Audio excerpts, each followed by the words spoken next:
welcome. So today's class is going to be called no, Foods Are Good Nor Bad. I'm Leanne Watanabe, and I am creator of my signature program, Macros Made Easy. You can find me on Instagram at Leanne Watanabe.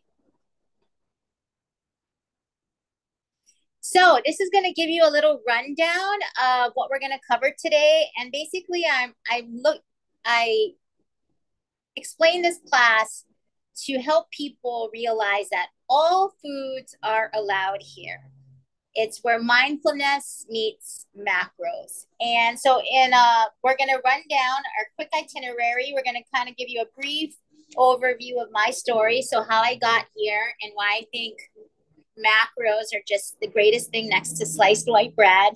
We're going to cover some fat loss mistakes, the most common fat loss mistakes that I've made for decades and that I find when working with new clients, a lot of gals, especially my gals 40 plus, that they're making as well.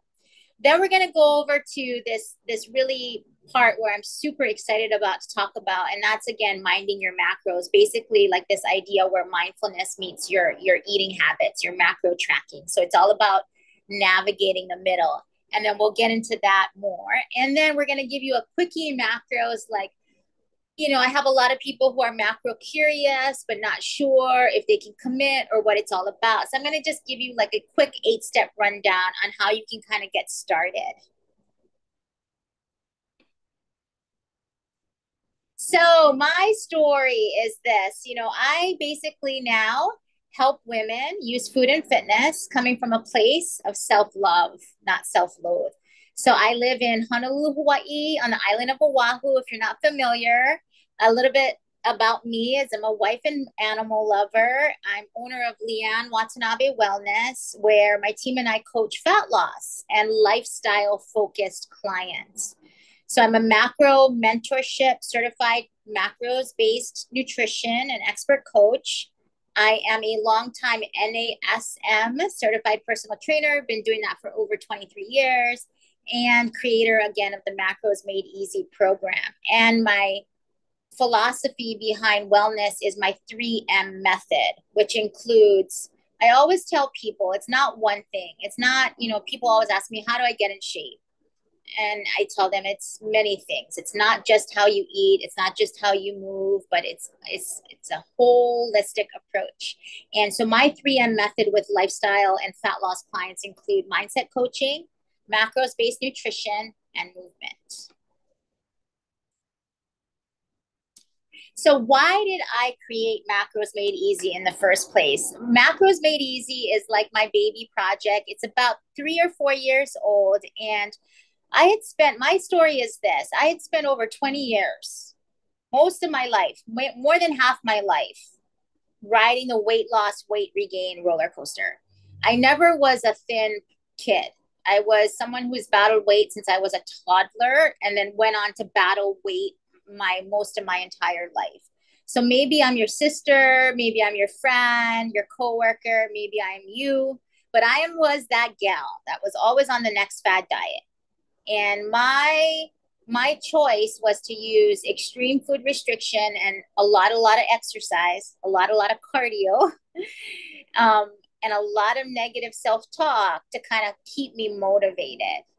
I always was jumping on the next fad diet. I always was starting over on Monday. I was always falling off. And then I was always saying, I need to go harder and be better because I just wasn't motivated or I wasn't disciplined enough or I must not want it bad enough. So my go-to strategies back then were to always eliminated carbs. That was my first go-to. I was either on keto or Atkins. Then I would always eliminate all the bad foods. So no sugar, no alcohol, no processed food. So I had all this list of bad foods and good foods. Then I did a lot of cardio. And then my fourth strategy was I just need to work on my ability to white knuckle it more, to just kind of hang on.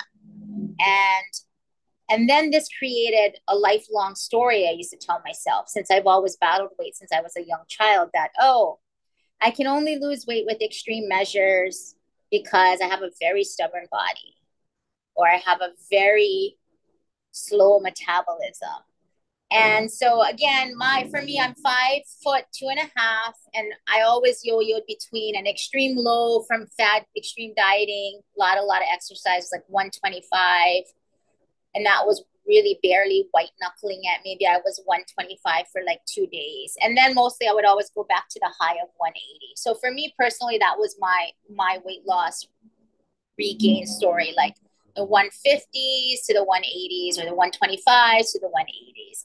And then in 2021, I finally, my mental energy was done. I just broke down. I could not, I had been going through some devastating losses in 2018-19. And when I kind of rejoined the living and I felt like my old self again, I was again at this high here in 2021 at 180. And I said, I don't want to do it the same. I need to figure this out because I do not have any mental energy to do all this effort into trying to wrangle fad dieting and extreme exercise to just get me more of the same.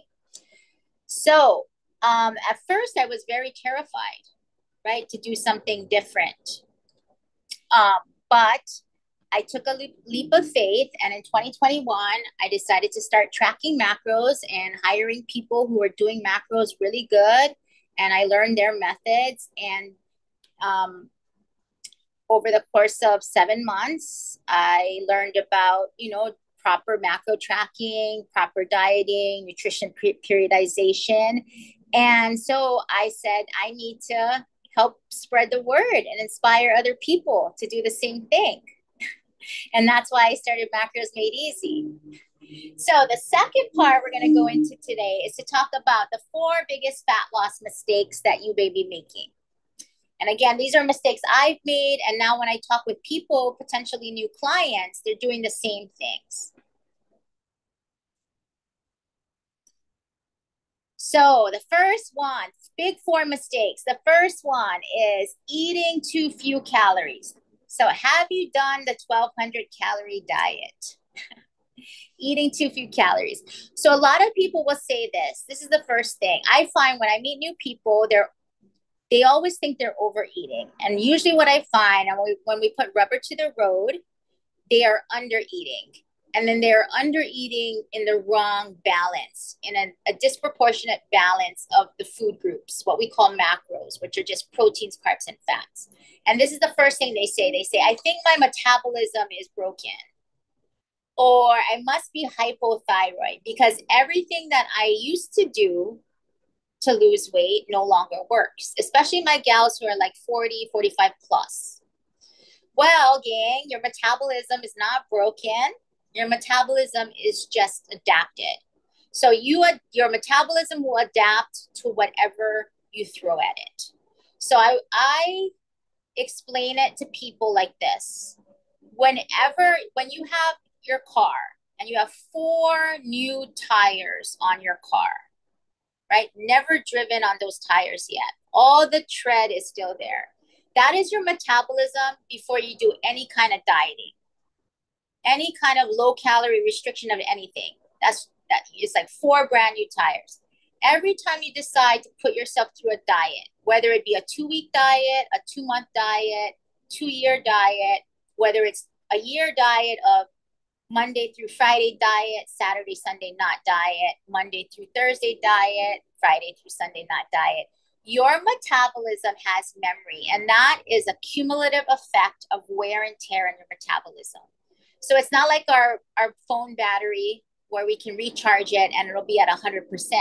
Every time you enter in a diet and you're restricting, you're putting a little bit of wear and tear and exhaust on your metabolism. And then over time, your metabolism will start to be overloaded. And then it has to adapt to what you're doing. So if you're dieting again, it'll lower your metabolism to adjust for that diet. If you're eating more, then it'll adjust that way. But again, that's the biggest thing I find is eating too few calories. The second mistake is, again, overdoing cardio. I don't know if you're like me, but every time back in the day, right, you want to lose weight, what do you first think? Oh, I'm going to go do exercise. We are sort of hardwired to think the first thing you need to do is to go run or go do cardio or do some exercise. And what I've learned over the years, and what I'm really honest now, especially with potentially new clients, is this: if fat loss, losing weight is your goal, you need to figure out your food first. We can do all the exercise in the world, but that will not do anything for our food, our weight loss, or our fat loss goals. It really is food first versus exercise, because and in actuality, in studies, they've shown that your body adapts way faster to cardio than your body adapts to your changes in your food. So once you start, maybe 2 weeks, you start running, you lose some weight. And then on that third week, there's no weight loss. You're stalled, right? So what do? You run more. Maybe you run further. Maybe you run longer. Maybe you run harder. Maybe you lose a little bit more weight. Another 2 weeks go by, then you stall again. Again, that's your body's way. Your body is a very efficient machine and figures out how to do physical work in the easiest way possible. The third biggest mistake is having an all or nothing mindset. And this comes along, whether you think about it or not, with these elimination diets. That when we have all these rules of what you can eat and what you cannot eat, and certain things that you need to do on certain days, we get into this like, well, if I don't do it perfect, then I might as well not do it. Or I was doing it so perfect or so good until this little thing happened, so I might as well throw in the towel. That's where that all or nothing mindset starts to perpetuate. And then the fourth biggest fat loss mistake I see is that, we see foods as only good or bad. And that's going into this all or nothing mindset. Everything is kind of tied in, where I don't know about you, but if anybody says you can't have this, like, I don't know how those people eliminate sugar for like 30 or 40 days. Because as soon as somebody says, no, you can't have a Kit Kat for 30 days, I just constantly am thinking about Kit Kats now. And like, I want Kit Kats even more than I had ever wanted Kit Kats in my life. There's a psychological relationship when we start to do this, see this as good, as foods are off limits. And this tends to perpetuate food binging, because we're like, oh, we can't have it. Now we want it even more. With that being said, any questions up until that point? Carla, any questions, or pretty much any? Nope, I think I've hit every one of those. I mean, it's more common, and that's why I like to spread the message, because I feel the more we talk about it, everybody, when you're in it, I think it feels like you're isolated and you're alone, and you're just not motivated enough or disciplined enough or working hard enough. But it's not. It's just it's a thing. It's a lot more common than we think. So why macros?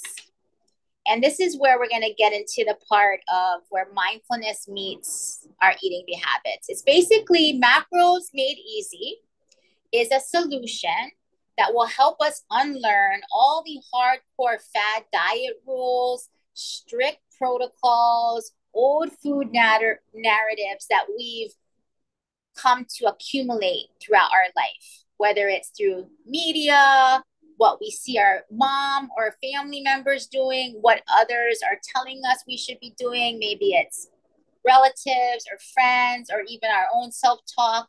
Just basically unlearning those hardcore, diehard old habit beliefs and learning to really eat all foods normally again. So no food's good, no food's bad, no food's not allowed, only these foods allowed. This is what I feel is a solution, especially if you resonate with a story like mine, where you're a lifelong, hardcore, chronic dieter, right? This may not work for someone who's never had to really diet before. And, what I'm talking about may sound foreign to them. But if it kind of hits home with you, then this is maybe something you should be curious about. So number one, that all or nothing mindset, it begins with your very first fad diet. I remember it clear as day. I don't know if other people can recall, but for me, it happened when I joined Jenny Craig in 1997. That was my very first fad diet that I tried. And I remember the day, and all of my sort of disordered eating and exercise behaviors were created from just joining this program. So again, your very first diet will already start to instill this all or nothing food scarcity mindset. So did you know that 90% of people who lose a lot of weight, so we're talking 30 plus pounds, especially like we're known to see like this, the media, the reality TV shows, the biggest losers. So we're talking about people who lose a lot of weight, 30 plus pounds, they regain most of that weight back in 2 years. And then of those people who lose a lot of weight, 60%, well, that 90% they gain back most of the weight they lost within the 2 years. So they're able to keep some off, but they gain most of it back.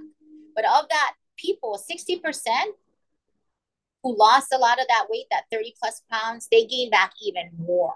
So within the 2 years. So they gain back more weight. So, everybody thinks we have a weight loss, fat loss problem. I feel we have a maintenance. How do I keep the weight that I lost off problem? And so that's something I want you to kind of percolate on and think about too, because nobody really thinks about what am I going to do after the diet ends? They only think about, I need to suffer and buckle down and dig in for these 8 weeks, 12 weeks, 6 months until I get this number on the scale, or I look this way, or I fit this size. And then what? They don't think about the then what. They think they're just going to be able to sustain it. There's no after the diet ends plan. And I think that's a crucial thing to think about, especially if you are yourself in a current deficit or fat loss phase. So unlike traditional fad diets, so we're talking keto, Atkins, paleo, whole food 30, whether you do 2 shakes a day and 1 meal, isogenics, Herbalife, Purium, it's all out there, right? Macro tracking doesn't require food elimination. My Macros Made Easy program, it has a feeling, and that feeling is satisfaction. That is why I'm such a big proponent of macro tracking if you're looking to change your physique. Because all foods are allowed and there's no foods off limits, are what I call HEC is always in check. HEC is an acronym, HEC, and it stands for hunger, energy, and cravings. And what I coach my clients on in my program is if one of these letters, hunger, energy, or cravings, one of these elements are off, you're going to have these swings in terms of being extra hungry or extra craving, or it's going to be off balance. And that's what's going to make it harder for you to stick to doing the thing that you're doing. So with macro tracking, because we can teach you how to include the foods that you really enjoy and also still stick to achieving the goals that you have, your hunger is manageable, your energy is stable, and your cravings are controllable. So we call that HEC is in check. So what does macro tracking look like? And we're going to spend a little bit of time here because this is, I feel, is the biggest reason why people should macro track if they can resonate with like sort of a chronic dieting history. So for those of us with a chronic dieting her story, see that, but on bump, we know what deprivation looks and feels like. Like I definitely know. My husband has never dieted a day in his life. He's never had a weight problem, never had to try to lose weight, alter his food. He has no clue, you know? Um, he has no clue what it's like to have to wait until a certain time so you can eat your next meal. We definitely know, those of us with chronic dieting history, we know what overindulgence or binge behavior looks and feels like too. And I want to explain it to you like this. They're basically two sides of the same coin. They're the extremes. We know what deprivation is like because most fad diets we've been on require a high level of deprivation and restriction. And then we try to hunker down, white knuckle, hold on until our psychology breaks down, mental overload, and our physiology breaks down. The body is just wigging out because it really wants some of the foods we've been eliminating. And then we go to the other end of the extreme and we just kind of eat all the food in sight. So I look at it like this spectrum, right? At one end of the scale, I call it the DIS scale, the deprivation indulgence scale. At one end, we have deprivation, which is your typical fad diets. I have to be perfect or else. A common one is 75 hard. That's a common diet. A lot of people know, even though people don't say it's a diet, it's more like a psychological exercise and mental fortitude. But a lot of people will use it to diet. 75 hard is called that because it's 75 days of there's like 8 or 10 rules that you have to follow. And if you screw up any of those rules, you have to start over. You're back at day one. And so it looks like this. It instills this all or nothing mindset, right? I have to be perfect or else. I had a gal who reached out to me because on her 75th day of hard, that challenge, she had thought she was complete, she was done. And she was going to have this big celebration and she's going to do all these things because she did it 75 hard. And she found out on the 75th day that she forgot to read like 10 pages of the requirement. And she was devastated. She was crying.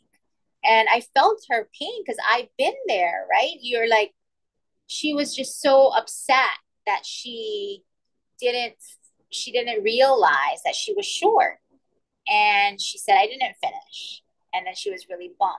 And the other side of that same spectrum is the indulgence, right? Where now, right, like let's take this example of this gal who breaks down because she didn't finish. Now you have the mindset, well, ruined it, screw it, might as well go all out.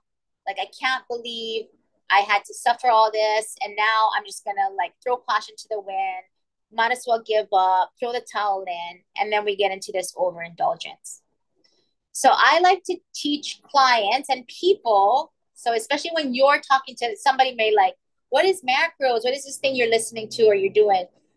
Macro tracking just cuts to the middle of these two extremes. So my red arrows is sort of like the idea of where macro tracking is on this DIS spectrum. So it'll look like this. Macros, because no foods are off limits, you learn how to include the foods that you enjoy to eat, you're satisfied. Because remember, the method you choose to lose weight is the exact same method you'll have to maintain to keep the weight off for good.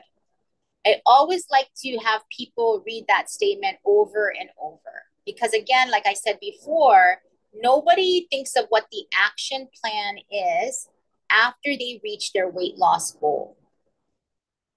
They don't realize that all the habits and strategies and things they did to get to that weight loss goal are the exact same strategies, habits, eating methods, exercise protocol that they'll have to continue on after the diet ends in order to maintain weight loss. So you have to enjoy how you eat and you have to enjoy sort of how you diet for you to be able to keep it up. You have to be satisfied, right? I am not my pet peeve is when you have somebody villainize something. I feel there's something out there for everybody. I talk about macros a lot because I think it's great. It's worked for me and I know it'll work for other people similar to me. But I also understand that macros is not a great fit for a lot of other people. Just like keto. Keto may be what macros is to me to somebody else. And I respect that because I want you guys to remember that no matter what diet you're choosing, whether it's an elimination diet, a fad diet, a macro diet, there is one thing in common. If you want to lose weight and lose fat, you have to eat in a calorie deficit. So whatever diet you're looking at, whether it's keto, Atkins, Slim Fast, Pure Yum, Herbalife, Isogenics, macro tracking, the one thread that's kind of knitting or threading all those diets together is this calorie deficit. We know we have to eat less than we're burning in order to lose weight. So macro tracking creates a deficit by running numbers for your body, but we take the deficit from all the food groups, a little bit of carb, a little bit of fat, a little bit of protein. Keto diet, Atkins diet, they create a caloric deficit to help you to lose weight by eliminating an entire food group. They say, okay, if you don't eat all these carbs, but you can eat all of this stuff, you don't have to track or count, but they're creating their caloric deficit by the elimination of an entire food group, carbs.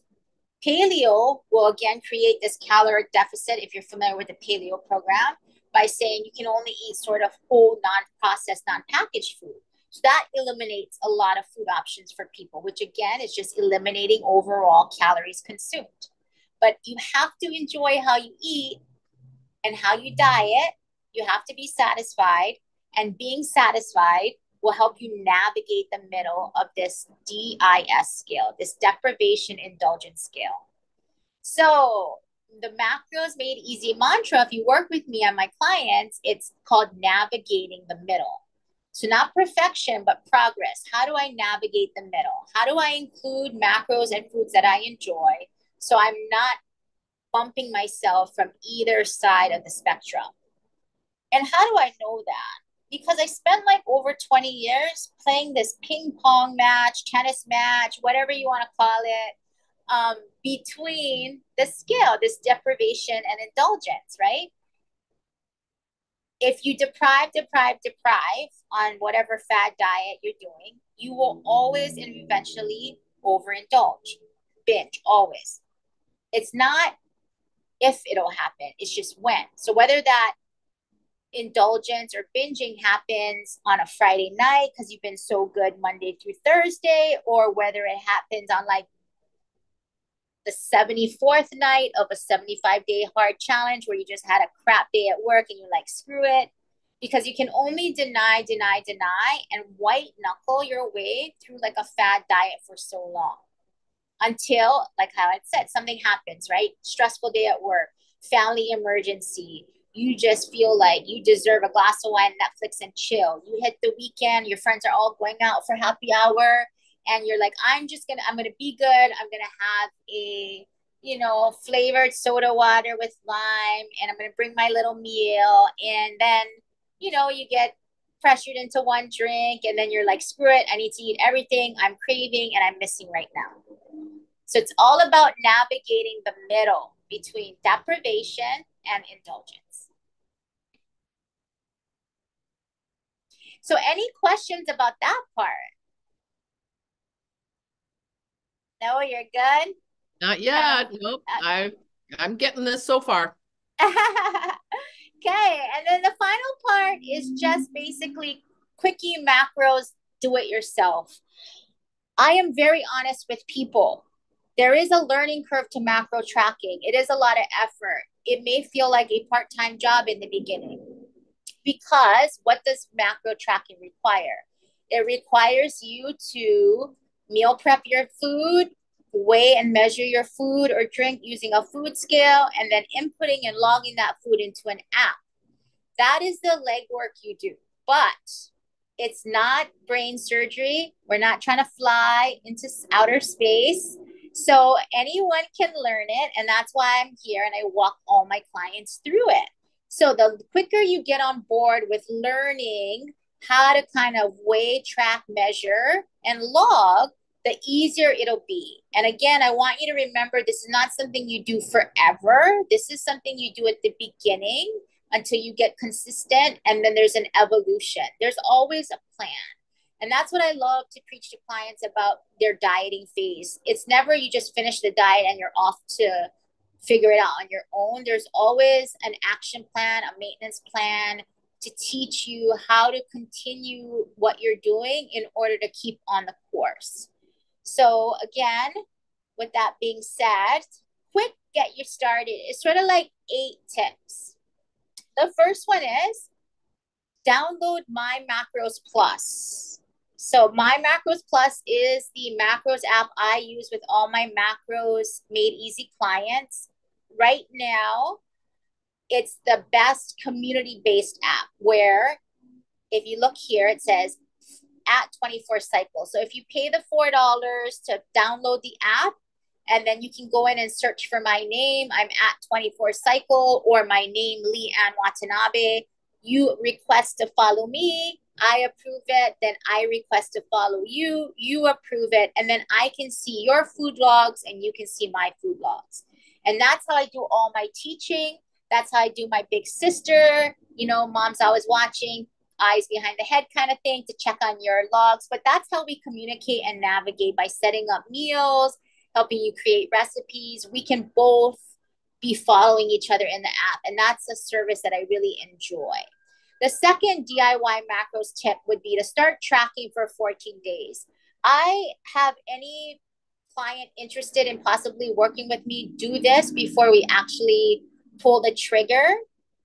Because what I find is most people feel like they could do it, but when rubber meets the road and they have to get started, it's really hard. And this is only as good as the effort you put into it. So if you're not tracking consistently, save your money. There's no worth paying me to do my job because I have no data. We need data. So my challenge is if you're macro curious, even just for yourself, I feel everybody should maybe once a year take an audit of what they're eating and drinking by tracking for 14 days to get the lay of the land. You may be surprised. If anything, it's insightful data that you can use, overall, especially if you're somebody dealing with some health issues like blood pressure, cholesterol, prediabetes, stuff like that. 14 days consecutive, right? Because again, we're trying to build a habit. And when a habit is hard, we can't do it some of the time. We got to do it all of the time. But if you can put in the work for 14 days with the idea and the mindset that, look, progress, not perfection, track as best I can, do the best I can, that is good enough. So number three, with that being said, because you have to track for 14 days, which will include weekends. So that's why we want 14 consecutive days, which will include weekends, because as we all know, weekend eating is sometimes really different from weekday eating. You have to weigh and measure using a food scale. So rule of thumb for macros is you weigh your liquids in ounces or milliliters, and then you weigh your dry ingredients and your dry ingredients in grams, not ounces, in grams. We would like grams. Granted, we know some things, maybe in ounces, so it's fine, but the sort of golden standard is weighing and measuring dry ingredients in grams. So we're talking like chicken, salad, tomatoes, an apple, a piece of bread, stuff like that. So you get used to kind of busting out your food scale. For me, I just leave the food scale in my kitchen counter. And I have a little notepad and a pen, and I'm just writing down it on a yellow notepad with a pen as I'm figuring it out. And I'm writing it there, and then I sit down at my table and I input all what I wrote down on the pad into the app. It's just an idea. Number 4, be honest. Again, when I start telling people to track, they get all crazy and they're like, oh my God, now I have to be good. No, we don't want you to refine it. We don't want you to edit it.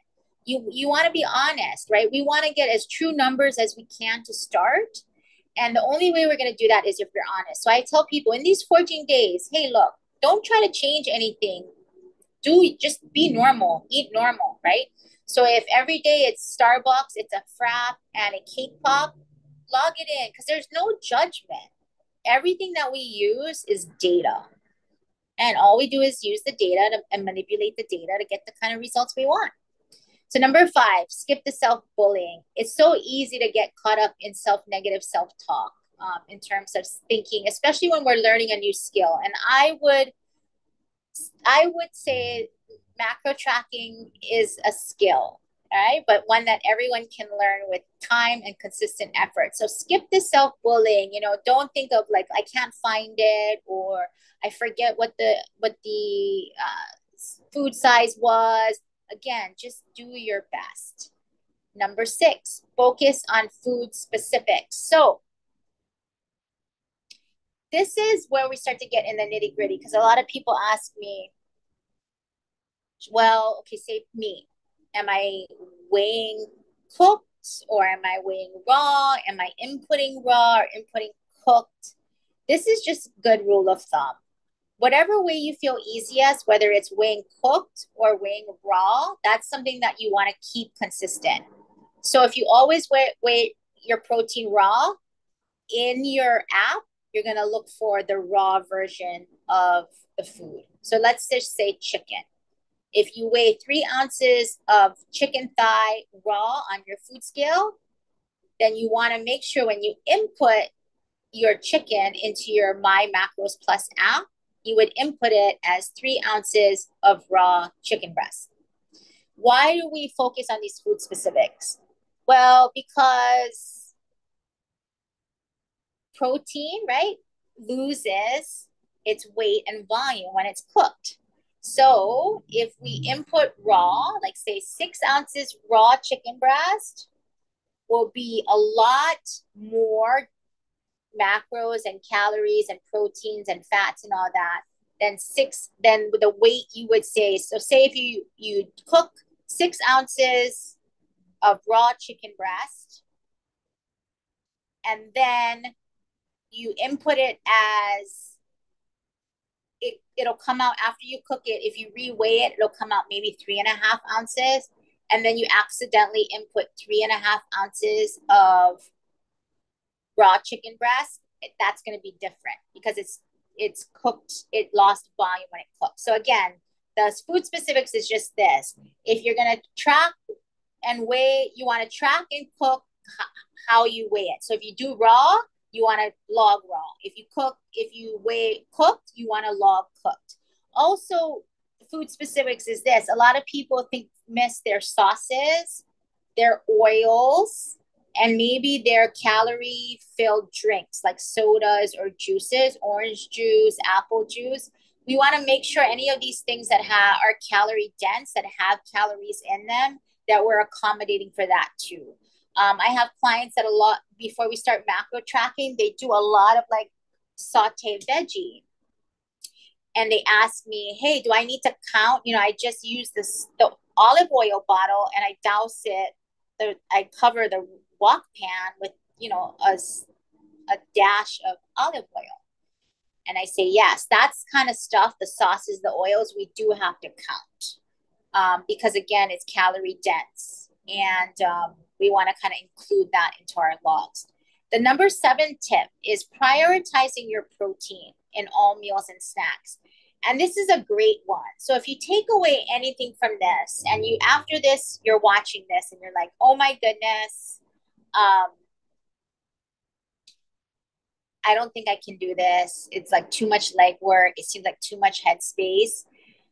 When I'm out and about and I meet people and they want to ask me questions and talk about that, it's usually about, oh my gosh, I'm gaining 10 pounds. I don't know what to do. Like, help me lose 15 pounds. And I offer this tip. Prioritize protein in all of their meals and snacks. So that is my very first tip. If I just meet you, maybe we're riding on the bus together and we end up having a conversation and it always goes back to macros because I love talking about macros to everybody. I always will say, well, you know what I need you to do then? Every time you eat a meal, I want you to make sure that your meal has a palm size of protein in it. Palm size of protein. And they're like, why? How come? Well, protein is great food that keeps us satisfied. So it keeps you fuller longer. It also aids in muscle synthesis. So it helps us preserve lean muscle. It also helps stabilize blood sugar. And I can get into a whole nother conversation about that, why we track macros and the balance of macros, especially the inclusion of protein, what it does on regulating blood sugar on another time. Most people don't care about that stuff, but if you're pre-diabetic or diabetic, that's something that kind of probably your ears perk up. But really, that's what macro tracking does. It helps keep our blood sugar stabilized because we eat in these balanced carbs, proteins, fats ratios that ultimately keep that heck in check. So if you remember, I talked about that hunger, energy, and cravings acronym. We keep that heck in check. So that's number 7 tip. And that's a big one. That is my first advice to anyone who even wants to start to transition into macros, maybe later on down the road. Say, am I eating a meal? Yes. Is there a palm-sized protein meal, a protein in this meal? Yes or no. If there's no, you got to go find it. If you can't do a palm size of protein, then can you do 2 scoops of protein powder, a protein shake, maybe a protein bar? Not, ideal, but again, better than nothing. So prioritize protein, use that palm size. And then the 8 is just get your starting macros from me. So every year that I offer this free virtual class, I tell folks who participate, if you do these steps, you download the app, you follow me, I follow you track for 14 consecutive days, which also includes Saturday and Sunday. After the 14 consecutive days, you contact me, we schedule a discovery call. I do an intake with you based on your goals and where you're at, your weight, your height, all that time at that present moment. And based upon what you want to do, I give you your starting macro numbers for free. So that's like a $250 value, gang. And again, it's numbers specific to your unique body. So, because a lot of people say, well, I can get free numbers off of the internet at macroscalculator.com. And I said, yes, that's true. But all it's going to ask you is, what's your age? Are you female or male? What's your height? And what's your weight? My Macros Made Easy signature method includes a lot of other bells and whistles during our intake that help me get as close as possible macro numbers for you. And that's the thing. We're trying to get you to eat as much macros as possible based upon what your goals are. And so we want to be as specific as possible. And so if you are follow through on that 14-day of tracking, then you can go ahead and reach out to me and we can jump on a Zoom so I can get you those numbers. Anyhow, that wraps it up. We kind of finished a little bit early. So any questions? Hey there, dear. Okay, so I am going to ask a couple of my questions. Okay. Just to hear some of the differences, because times of eating during the day, you hear so much about intermittent fasting. Do you count macros and do intermittent fasting, or is it not going to make a difference? So personally, I try to discourage my gals, especially my gals like 40 plus or going through, entering perimenopause into menopause, to not fast, because it's really hard on our hormonal fluctuation and it really starts to mess with the heck in check. But like how I said in the presentation, I want to work, like I understand that everybody's so different and they have things that they really enjoy to do. And so I have a gal that really enjoys intermittent fasting. So I help her work with that. She knows my stance, and like if we can shorten the window, I try to work with them on shortening that window a little bit. And then eventually maybe they'll start to feel and see differences that will eventually let them come to their own conclusion about maybe not intermittent fasting. But you can do it. So what we would do is we would just kind of switch your meals up to accommodate this fasting window. But I definitely am not like in a one meal a day. That is not my wheelhouse. People who do OMAD 1 meal a day. Yeah. Now, when we're looking at protein, I like I've been ordering protein water through Amazon because you're getting more protein in the water. Yum. Is that a okay source of protein?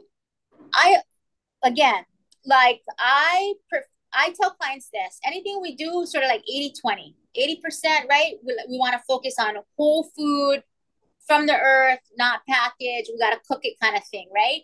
But I also understand too, it's a struggle to get in protein, even myself. So I tell clients, rule of thumb is this: 1 or 2 protein supplements per day. Whether Okay. it's a shake and a bar, 2 shakes, 2 bars, a protein water, a collagen. I work with clients as well to get really like creative ways that they never think about to get their protein bump, so that we don't necessarily have to go out and buy protein water. Mhm. A common one that's maybe not so, that's very, I mean, an uncommon one that's more common now is I tell clients, put collagen in your coffee as creamer, whip it, right? Or protein powder in your oatmeal. Cook the oatmeal, then dump the protein powder, and it's flavored. So get original oats, steel cut, cook it, let it cool, dump the protein and do that, right? So yeah, but protein water is fine. What I don't like to see is then, when I'm looking at clients' food logs and it's meal one, it's 3 shakes, it's 4 shakes. Our body, it's also like, how we optimize the nutrients in food too. So we can really use protein better from like a chicken breast versus like a protein shake or a protein water. Mhm. Yeah, Okay. but that's fine. Okay. Well, I've heard a lot about macros, but I've never understood them. So I don't, we'll have to start tracking. And then if you put it in here, it's easier to track. So I know it takes work to begin with, but Yeah. yeah, I downloaded the app and I followed you already. Oh, So, yeah, good. So and that's the thing I want to break that barrier. I mean, we eat macros every day because we eat protein unless you're like super high food sensitive or have food aversions. Pretty much we're all eating macros a day. Proteins, carbs, and fats.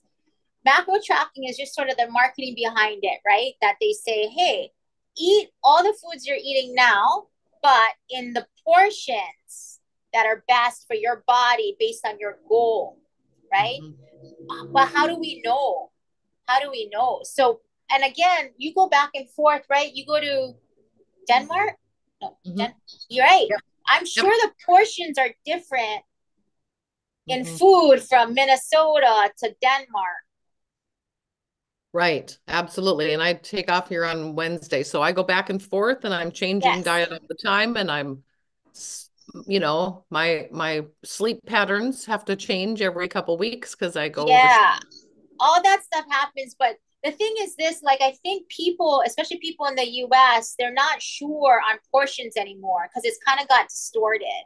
So the Mhm. tracking, the measuring, the weighing, that's really going to be the biggest time zap for somebody when they're first learning Yeah. because it's going to be such a wow that I can only have this much. And I tell people, don't get it wrong, right? When we're trying to diet, if our goal is to lose, you're going to be hungry. But no matter what diet you're on, you have to surf a level of hunger. But for Mhm. me, I like macros because there's ways we can combine food together, recipes we can create. If we have a craving for Taco Bell, I work with you to figure out how we can fit it in. And that's the kind of satisfaction factor that we're looking for that I feel macros allows, but other fad diets don't. And Okay. then Yeah, I 'cause don't want you people to, want to be healthy. You don't want to have that, you want to do something that's going to last forever. And my yeah, son telling me that I don't have enough protein. He's yeah. been telling me that for years, and I just have not been putting in the protein here.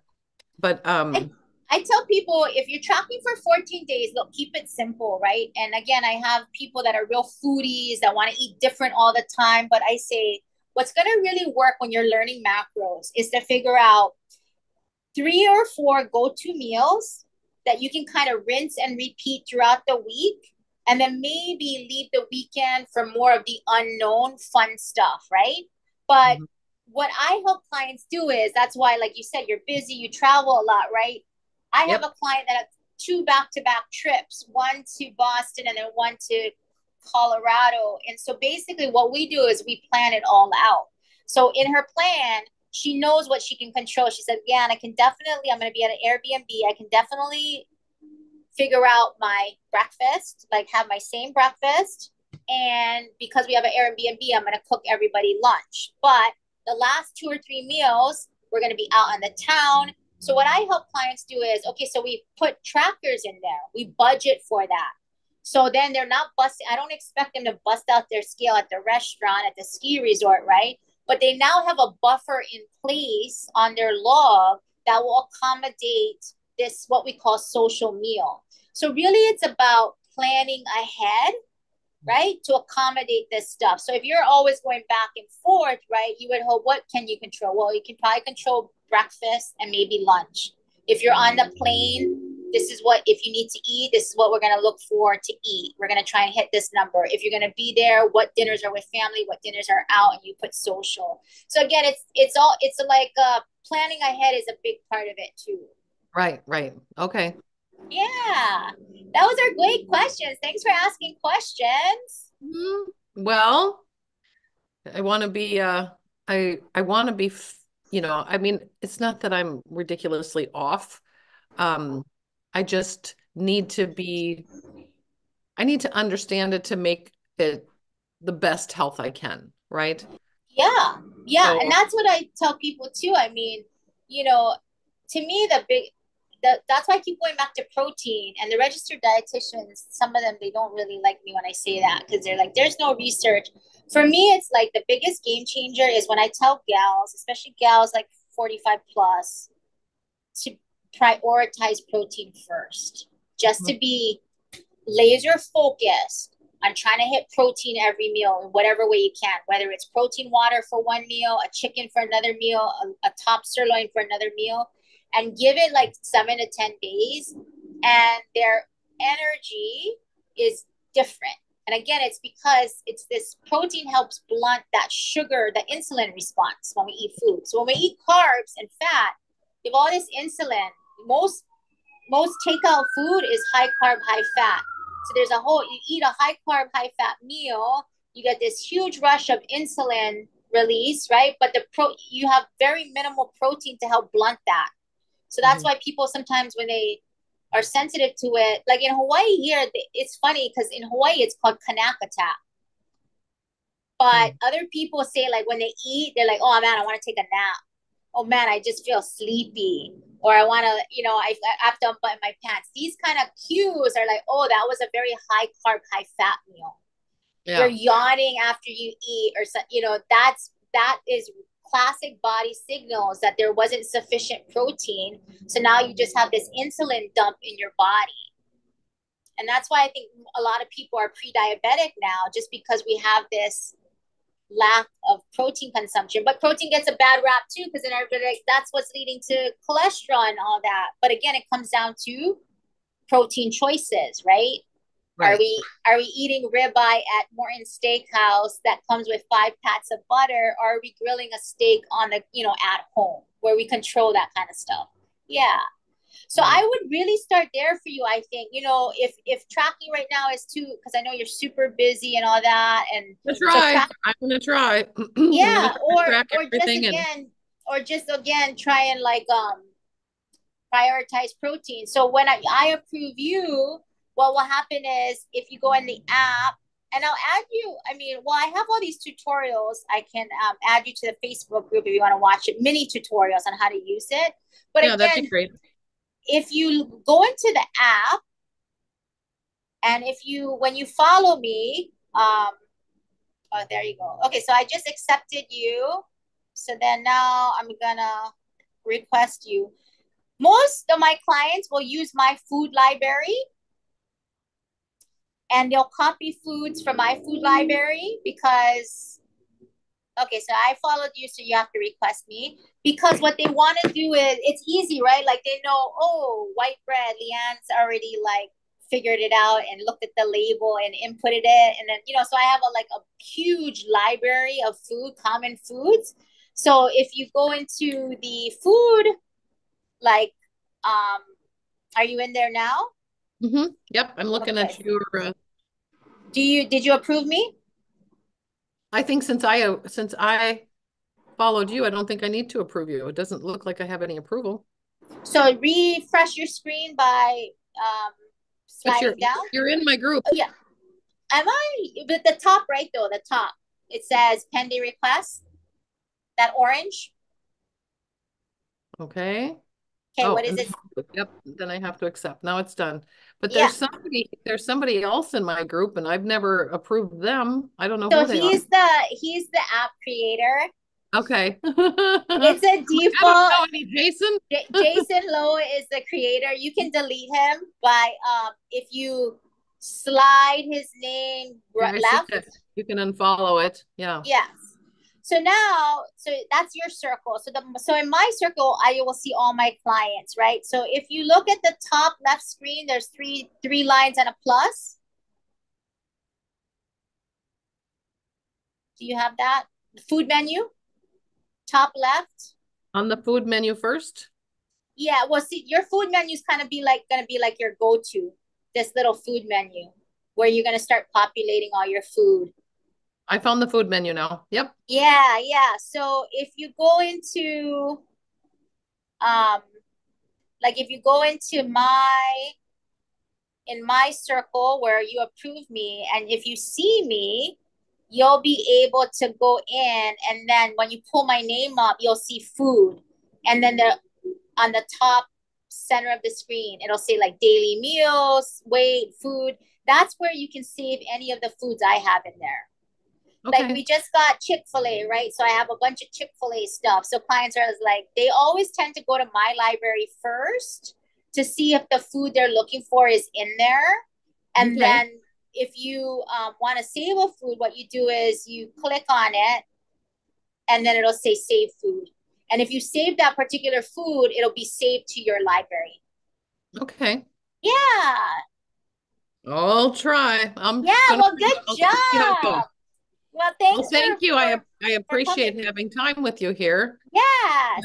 And I've got to jump on the next meeting here in a minute. Okay. I'm gonna jump off again. It was Yep. good to see you and learn from you. Thank you. I appreciate that. Very welcome. Thanks for joining me and asking me questions. I appreciate it, Carla. Have a good day. Thank you. Bye, dear. You're welcome. Bye.